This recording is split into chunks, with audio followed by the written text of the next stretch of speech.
Hello students, today we are continuing our lecture on sound from class 8th biology. आज हम class 8th के biology का chapter sound की further propagation of sound देखेंगे। इसमें आज हम क्या पढ़ेंगे, साउंड वेव्स और लॉन्गिट्यूडनल वेव्स, और उसके साथ एक्टिविटी भी देखेंगे। सबसे पहले हम क्या करेंगे, ये एक स्लिंकी है। ओके, हम कहेंगे अपने फ्रेंड को कि इसको ऐसे पकड़ लो, और हम यहाँ से पकड़ लेंगे।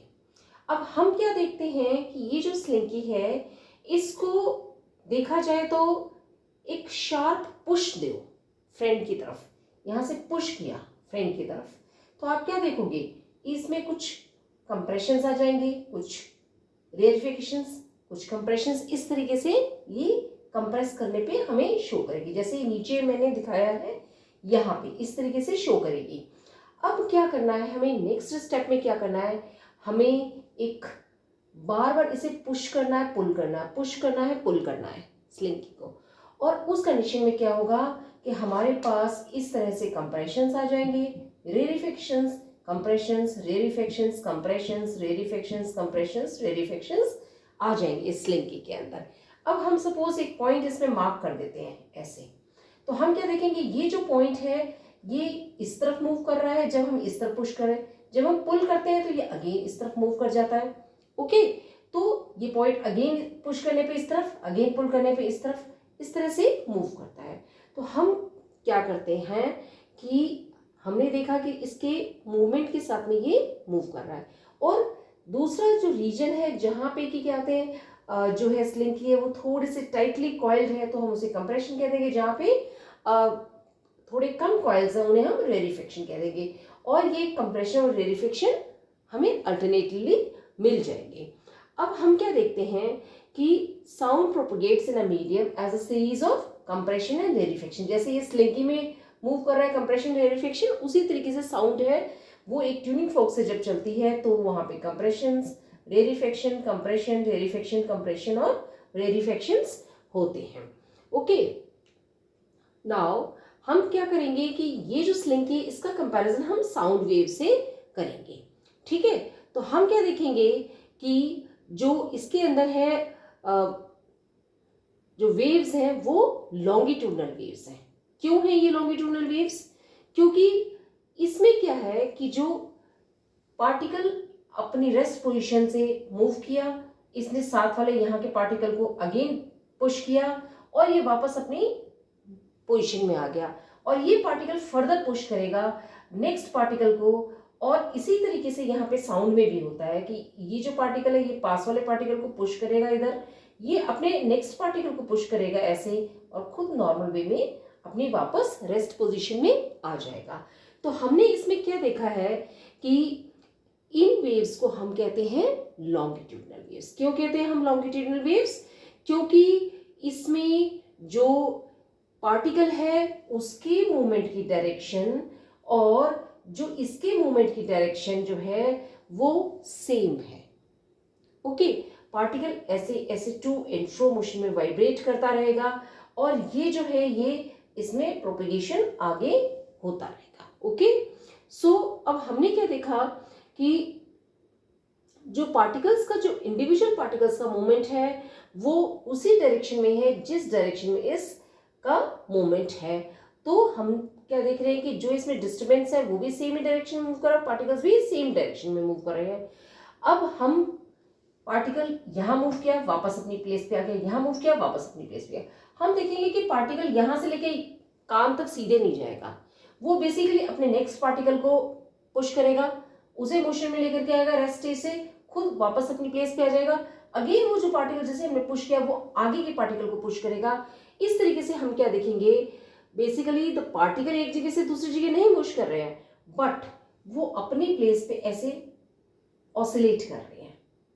ठीक, जब ये बैक एंड फोर्थ ऑसिलेट करते हैं तो हम क्या देखते हैं कि यही सेम कंडीशन साउंड वेव्स में भी हम ऑब्जर्व करते हैं कि यहाँ पे भी पार्टिकल ऐसे एक दूसरे को पुश कर रहे हैं, फिर वापस आ रहे हैं, फिर पुश किया, फिर वापस आए, फिर पुश किया, मतलब टू एंड फ्रो मूवमेंट हो रहा है।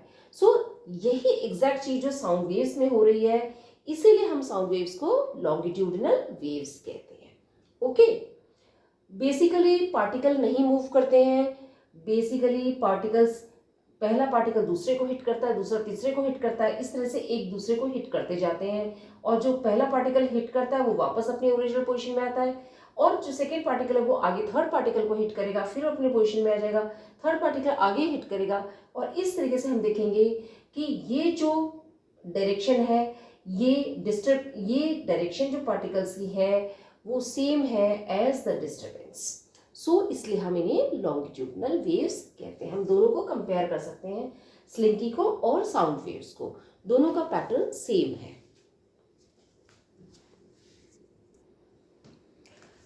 हाँ, अभी हमने पढ़ा कि जो साउंड वेव्स होती है वो लॉन्गिट्यूडिनल वेव्स होती है। और लॉन्गिट्यूडिनल वेव्स में क्या खास बात होती है कि सपोज जैसे ये एक ट्यूनिंग फोक मैंने ली, ओके, इस ट्यूनिंग फोक है, इसको हम जब भी रबर के पैड से स्ट्राइक करेंगे तो ये ट्यूनिंग फोक में वाइब्रेशंस आएंगे। तो ये वाइब्रेशंस कुछ अपन इस तरीके से देख सकते हैं कि ये ट्यूनिंग फोक में दोनों ही प्रॉन्ग्स में वाइब्रेशंस आएंगे। अब हम क्या देखते हैं कि जब वाइब्रेशंस इसके अंदर आएंगे तो क्या होंगे, जैसे ही ये ट्यूनिंग फोक यहाँ से इस पोजीशन में मूव करेगी, जो यहाँ पार्टिकल्स होंगे उन सारे जो पार्टिकल्स हैं उनको क्या करेगी, वो इस तरफ पुश करेगी। ओके, ठीक। और ये जो पार्टिकल है, ये जो यहाँ दूसरा पार्टिकल होगा, उस पार्टिकल को ये पुश करेगा, और ये जो पार्टिकल है ये वापस अपनी ओरिजिनल पोजीशन में आ जाएगा। ओके, और यहाँ पे ये जो ट्यूनिंग फोक है वो भी इधर आ जाएगी। अगेन सेम प्रोसेस रिपीट होगा।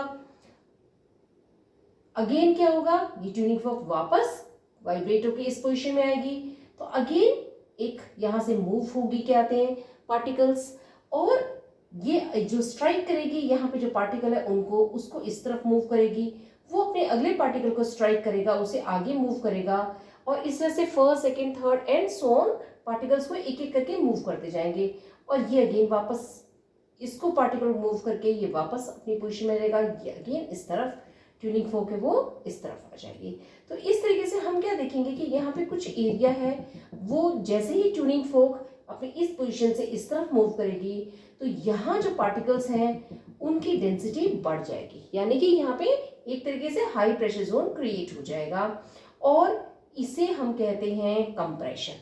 ओके, और जब क्या होता है ये ट्यूनिंग फोक इस तरफ मूव करेगी तो क्या होगा, देयर विल बी, जो ये पार्टिकल्स हैं इन्हें ज़्यादा स्पेस मिलेगा, तो पार्टिकल्स पर यूनिट वॉल्यूम में वो कम हो जाएंगे, तो एरिया ऑफ रेरिफेक्शन डेवलप होगा। फिर अगेन ट्यूनिंग फोक इस तरफ आएगी तो यहाँ पे जो है number of particles per unit volume है वो बढ़ जाएंगे, and there will be area of compression. इस तरीके से अल्टरनेट हमें एरियाज ऑफ, ये कंप्रेशन है, ये रेरिफेक्शन है, again there will be an area of compression. Okay, तो हम क्या देखेंगे कि यहाँ पे बेसिकली क्या हो रहा है, पार्टिकल्स का मूवमेंट हो रहा है। ओके, यहाँ पे ट्यूनिंग फोक से कभी भी ऐसा नहीं कि एक पार्टिकल को मूव किया और वो हमारे कान तक आ जाएगा, नहीं, ऐसा नहीं होता है। ये एक एक पार्टिकल को स्टेप बाय स्टेप मूव करते रहते हैं, और धीरे धीरे वाइब्रेशंस आगे बढ़ते रहते हैं, या जो पार्टिकल्स का मूवमेंट है वो आगे बढ़ता जाता है, और इस तरीके से अल्टरनेटली कंप्रेशंस होगा, रेरिफेक्शंस होगा, फिर अगेन कंप्रेशन हो जाएगा। ओके, और इस तरीके से ये मूव करेगा, साउंड वेव्स है इस तरीके से मूव करेंगे। अब हम क्या देखेंगे, यहाँ पे पार्टिकल का मूवमेंट किस डायरेक्शन में है, इस डायरेक्शन में है। ओके, और साउंड का मूवमेंट किस डायरेक्शन में, वो भी इसी डायरेक्शन में हो रहा है। ओके, जब दोनों की the movement of the particles, to and fro movement of the particles and the direction of the sound are same, then we say that, और हम ये कह सकते हैं कि जो movement of the particles and the disturbance created by these particles are in the same direction, तो हम कहते हैं कि ये लॉन्गिट्यूडिनल वेव्स है। ओके, और दूसरे तरह की वेव्स कौन सी होती है, ट्रांसवर्स वेव्स होती हैं। ट्रांसवर्स वेव्स में क्या डिफरेंस है, ट्रांसवर्स वेव्स में क्या होगा, जो ये पार्टिकल है ये ऊपर और नीचे ऐसे टू फ्रो इस तरह से मूव करेगा, यानी कि ऊपर नीचे ऐसे मूव करेगा, और जो डायरेक्शन होगी डिस्टरबेंस की वो होगी ये, यानी कि जो मूवमेंट ऑफ पार्टिकल्स है that is perpendicular to the movement of the direction of disturbance. Okay, so ये तो हो गया हमारा लॉन्गिट्यूडिनल वेव्स, और ये है हमारा ट्रांसवर्स वेव्स। ओके, सो ट्रांसवर्स वेव्स में क्या है कि जो पार्टिकल्स का मूवमेंट है वो अप एंड डाउन या perpendicular to the direction of movement of the disturbance होगा, ठीक है, या वेव के प्रोपोगेशन कह सकते हैं अपन। तो वेव का प्रोपोगेशन इस डायरेक्शन में होगा, पार्टिकल का ऊपर नीचे होगा, ठीक। So transverse wave, the particles do not oscillate along the direction of wave propagation but oscillates up and down about their mean positions as the wave travels. तो हम क्या कहते हैं कि जो transverse wave है in which individual particle of the movements move about their mean position in a direction perpendicular to the direction of wave propagations. अब ये हम कहाँ देख सकते हैं, जैसे हमने एक पेबल है एक पॉन्ड के अंदर डाला तो क्या होगी, वेव्स क्रिएट होंगी, पेबल जा रहा है, वेव्स क्रिएट हो रही हैं, that is an example of transverse wave. Okay, so I think आपको ये समझ आ गया कि लॉन्गिट्यूडनल और ट्रांसवर्स में क्या डिफरेंस है। लॉन्गिट्यूडनल वेव्स में क्या होगा, पार्टिकल्स का movement to and fro will be in the same direction in which the wave moves, लेकिन ट्रांसवर्स में क्या होगा, the particle movement is perpendicular to the direction of movement of the wave. अब इसमें हम लाइट को समझ सकते हैं, लाइट है वो भी एक तरीके से ट्रांसवर्स वेव है, लेकिन हम लाइट को इसमें नहीं शामिल कर रहे हैं क्योंकि लाइट में क्या होता है कि there is no oscillation of particles because light is not a mechanical wave. Okay, so हम क्या देखते हैं कि लाइट है उसमें ट्रांसवर्स वेव्स तो है, लेकिन ऑसिलेशंस और are not of the medium particle, उसमें पार्टिकल्स का ऑसिलेशन लाइट में नहीं हो रहा है, कोई प्रेशर चेंज नहीं हो रहा है, कोई डेंसिटी चेंज नहीं हो रहा है, इसलिए ये मैकेनिकल वेव नहीं है। ओके, और हम इसके लाइट के बारे में थोड़ा डिटेल में अगले चैप्टर्स के अंदर पढ़ेंगे। सो हमारे लिए इस पूरे पॉइंट ये है कि हमें लॉन्गिट्यूडनल वेव्स और ट्रांसवर्स वेव्स में डिफरेंशिएट करना आ जाए। Okay, will be continuing in the next lecture. अगर आपको वीडियो पसंद आए तो लाइक करें, चैनल को सब्सक्राइब करें और फ्रेंड्स के साथ शेयर करें। Thank you.